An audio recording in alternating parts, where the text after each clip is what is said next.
فاتحه د موږ تاسو ور الته د مړي لپاره د رحمت او د مغفرت دعاګانې مؤمنان مسلمانان کوي د کور والاو د لپاره تسلی د الله تعالی نه غواړو اجر او ثواب غواړو دې باندې ملایکې چې امین وي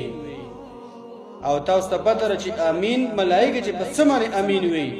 یعنی دا دعا بالکل 100% قبليږي ام سلمہ وی فلما چې ابو سلمہ وفات دا د خاوندو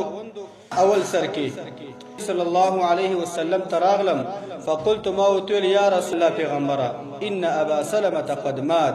یقینا ابو سلمہ هغه وفات شوی دی نبی صلی الله علیه وسلم وتل قولي او ودا دعا ابو سلمہ وفات شوی دی پتا غم راغله پتا تکلیف راغله دا دعا وکا اللهم اغفر لي وله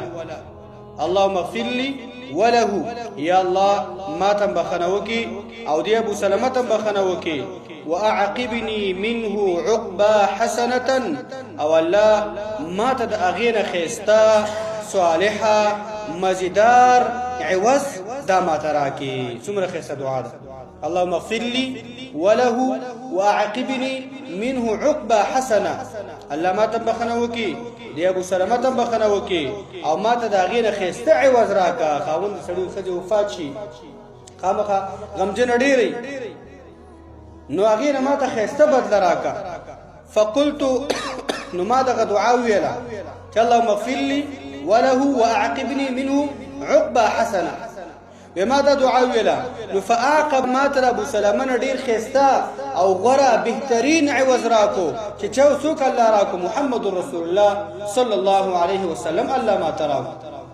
رجب ابو سلمہ وفات شو الله پیغمبر به ابو ام سلمہ سره به نبی سلام نکاح وکړه نو غره شخصیت امام الانبیاء بهترین شخصیت الله ورکو تا ته مصیبت ورسیږي کور کی څوک وفات شي الله دې موږ تاسو کې صبر او استقامت پیدا کړي دا دعا ویو